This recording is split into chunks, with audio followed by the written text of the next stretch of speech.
안녕하세요. 동성고등학교 1학년 기술과정 과목 오리엔테이션을 시작하도록 하겠습니다. 저는 기술과정 과목을 맡고 있는 김현화라고 합니다. 온라인 수업이라 모든 선생님들의 얼굴이 엄청 궁금할 텐데요. 저도 여러분들이 엄청 궁금합니다. 지금 이 시간에도 아마 이제 제 목소리를 듣는 제 얼굴이 궁금할 수도 있을 텐데 저는 주로 PPT를 활용한 영상을 만들어서 강의를 진행할 예정이기 때문에 오프라인 계약을 한 이후에나 얼굴을 볼 수 있을 것 같아요. 그렇지만 목소리를 들어서 느끼셨겠듯이 선생님의 외적인 아름다움을 기대하기보다는 선생님의 내면의 아름다움에 대해서 더 기대해주면 좋을 것 같다는 생각이 듭니다. 기술과정은 1학년에 1학기 주당 2시간, 2학기 주당 1시간을 배우게 되어 있습니다. 우리 학교에는 기술과정 교과를 담당하고 있는 교사가 저 하나이기 때문에 1학년 전체 학생들이 모두 저에게 수업을 듣게 될 예정입니다. 중학교 때 2개 학년 또는 3개 학년에서 기술과정 과목을 배웠을 텐데요. 아마 엄청 재밌었던 학생들은 아주 많지는 않을 것 같아요. 중학교 때 배웠던 교과 내용과 비슷하지만 심화되는 내용들도 있고요.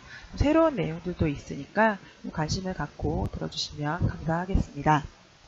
그럼 고등학교에서 기술과정 과목은 어떤 위치에 있는 과목인지, 무엇을 배우는지, 대입과는 관계가 있는 과목인지에 대한 내용을 함께 살펴볼까 합니다. 여러분들이 배우게 될 2015 개정 교육과정의 과목들을 나타낸 표입니다. 교과 영역은 크게 4가지로 나누어져요. 기초, 탐구, 체육, 예술, 생활교양 이렇게 나누어지는데요.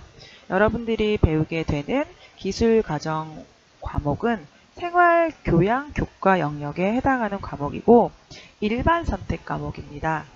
그리고 우리 학교에서는 생활교양 과목군 안에 있는 여러 가지 과목들 중에서 중국어 일본어를 선택해서 배우고요. 종교, 철학, 진로와 직업, 한문 이 과목들도 1학년 또는 2학년에 나누어서 배우게 됩니다.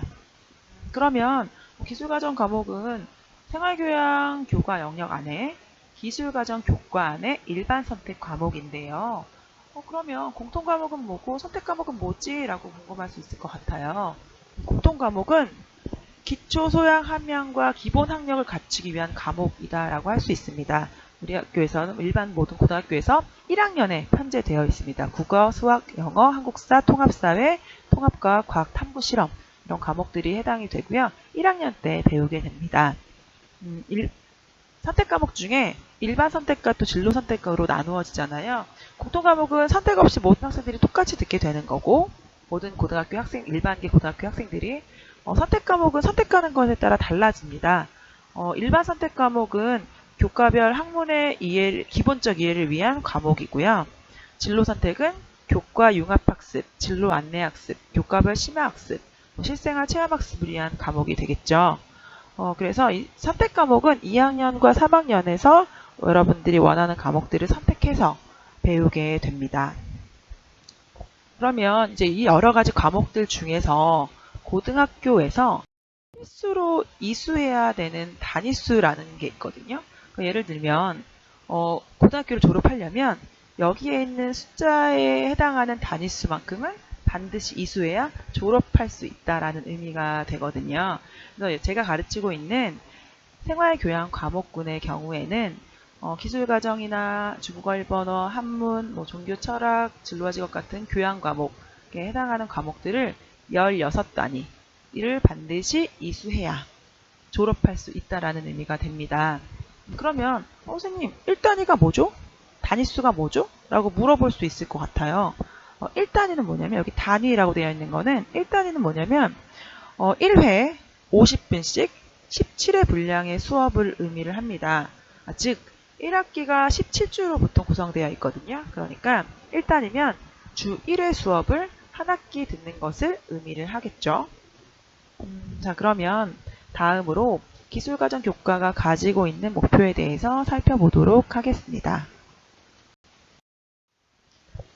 고등학교 기술과정 교과의 목표는 가정생활에 대한 지식, 능력, 가치 판단력을 함양해서 기술적 능력을 높여 현재와 미래의 행복하고 건강한 가정생활과 창조적인 기술의 세계를 주도적으로 영위할 수 있도록 함, 이렇게 되어 있는데요. 다소 추상적이죠.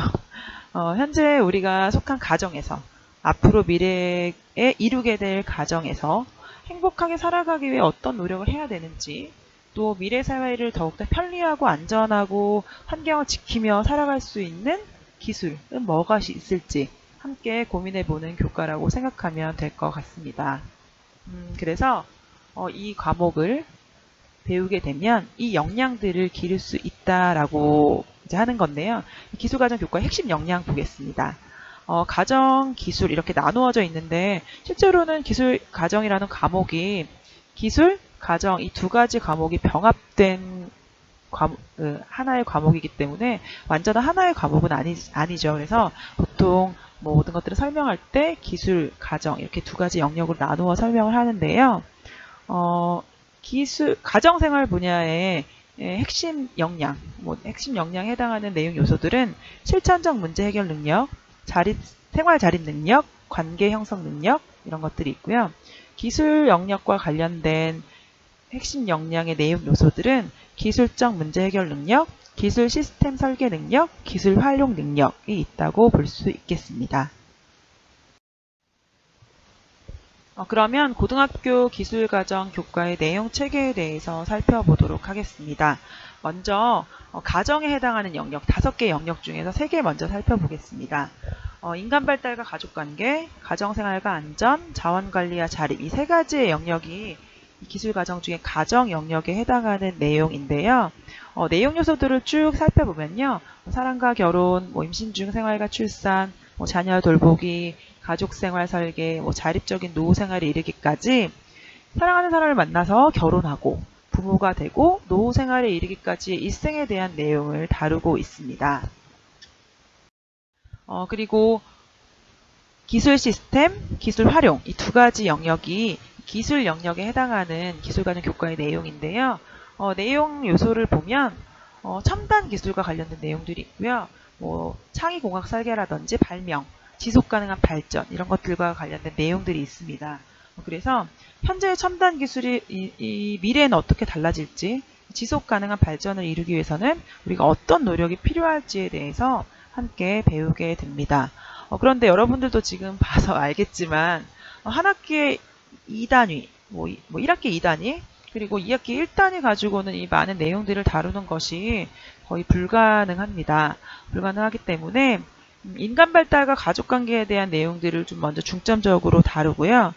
첨단 기술 등 중학교 때 배웠던 내용들과 겹치는 내용들의 경우에는 심화된 과제 수행을 위주로 수업을 진행할 예정입니다. 자, 그러면 기술과정 과목을 왜 배우는지, 어떤 내용에 대해서 배우는지에 대한 간략한 설명이 됐을까요? 근데 아마 이거 궁금하지 않을까요? 선생님, 이거 대학 입시에 필요한 과목이에요? 이거 궁금할 것 같아요. 물론 여러분들이 대입에 들어가는 과목은 열심히 하고 안 들어가는 과목은 열심히 안 하고 이럴 거라고 생각하진 않습니다. 학교에서 배우는 모든 과목들은 각자 고유한 목표를 가지고 있고 교육과정이라는 것은 초등학교, 중학교, 고등학교에 이르기까지 아주 유기적으로 짜여 있는 것이거든요. 그럼 여러분들의 질문에 대답할 수 있을 것 같아요, 선생님은. 선생님, 이거 대입에 필요한 과목이에요? 대입과 상관 있나요? 라고 물어본다면 저는 이거 대입에 그러면 이렇게 대답할 것 같아요. 대입에 상관없는 시간은 학교에 없습니다. 라고 대답을 해줄 수 있을 것 같아요. 제가 지금 2021학년도 대입 전형, 올해 고3 학생들의 대학별 반영 교과 중에서 전 과목을 반영하는 대학 등 중 아주 일부의 학교들에 대한 내용들을 좀 가져왔는데요. 출처는 2021학년도 대입 전형 119라는 한국대학교육협의회에서 발행한 책자입니다. 대부분의 교육대학교, 이제 초등학교 생들이 되는 교대, 그리고 서울에 있는 일부 대학교, 지방에 있는 일부 대학교에서 모든 과목, 전 교과의 과목을 점수로 반영합니다. 그러면 전 교과를 반영하지 않은 대학도 있어요? 그럼요. 전 교과를 반영하지 않은 대학이 훨씬 많아요. 인문계의 경우에는 국영수 사회, 그리고 자연계열의 경우에는 국영수 과학이 주요 과목이 되거든요. 그래서 그것만 반영한 대학이 훨씬 많죠. 서울대도 그렇게 반영하고 있습니다. 그러나 해당 과목 선생님이 여러분들의 학교 생활 중에 성취나 태도에 대해서 적어주시는 과목별 세부 능력 및 특기사항의 경우에는 여러분들이 얼마나 학교 생활 열심히 했는지, 전공에 대한 얼마나 관심이 있는지, 전공에 대한 이해가 얼마나 되고 있는지를 보여주는 중요한 지표거든요. 그렇기 때문에 항목은 대학에 따라 다를 수 있을 것 같아요. 학업 역량, 전공, 적합성, 인성, 발전 가능성 여러 가지 어떤 항목이든지 대학마다 다르겠지만 점수로 과목 성적을 반영하지 않더라도 과목별 세부 능력 및 특기사항은 중요하다고 할 수 있을 것 같습니다. 그리고 여기 보면 여러분들이 가고 싶은 대학들도 많이 써 있지 않나요? 특히 그렇기 때문에 아주 신경을 쓰지 않으면 안 되겠죠.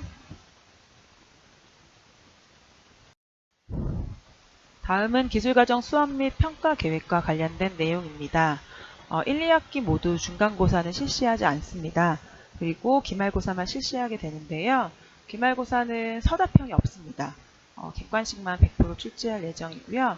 기말고사에서 80%, 그리고 수행평가에서 20% 해서 합산해서 성적을 매길 예정입니다. 수행평가의 경우에는 1학기 때는 포트폴리오로 되어 있는데요. 중간중간 나누어주는 활동지를 작성하고 그것을 모아서 평가할 예정입니다. 그리고 2학기의 경우에는 발명과 관련하여 조별로 주제를 잡아서 결과물을 만들어내는 과정과 결과물을 평가하고자 합니다. 그 다음으로 생활기록부 과목별 세부 능력 및 특기사학 기록 관련된 내용인데요. 여기 어떤 내용들이 기록될 것이냐라고 보면 수행평가 중에 개별할 만한 내용 중에서 선생님이 관찰한 내용, 관찰해서 정리한 내용들을 기록할 예정이고요. 두 번째는 교과서 내용 중에서 주제탐구에서 발표하는 내용도 여기에 적을 예정입니다. 그래서 이건 발표는 모두 다 해야 되는 건 아니고요. 원하는 학생들 하면 되겠는데 발표 일주일 전에는 꼭 얘기를 해줘야 해당 시간에 시간을 할애할 수 있을 것 같습니다. 발표 시간은 길지 않아도 되고요. 5분에서 10분 정도, 길면 10분, 짧으면 5분에서 5분 정도 해도 될 것 같습니다.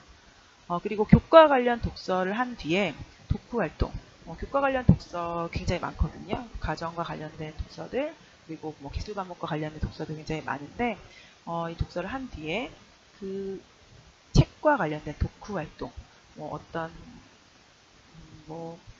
글을 작성해 본다든지 아니면 그 주제와 관련된 책과 관련된 내용들을 좀 심화해서 자기가 뭔가 새롭게 발견하는 내용들을 정리한다든지 여러 활동들이 있을 것 같아요. 그래서 독후 활동을 제출하면 그것도 생활기록부에 과목별 세부 능력 및 특기사항에 기록해 줄 예정입니다. 향후 일정입니다. 온라인 수업은 4월 16일에 공식적으로 시작하게 되는데요. 4월 16일부터 각 반 수업 시간표에 맞추어서 EBS 온라인 클래스를 통한 강의를 시청해 주시면 되겠습니다. 선생님이 올리는 강의를 시청하기 전에는 교과서를 반드시 준비하고 시청해 주시길 바라겠고요.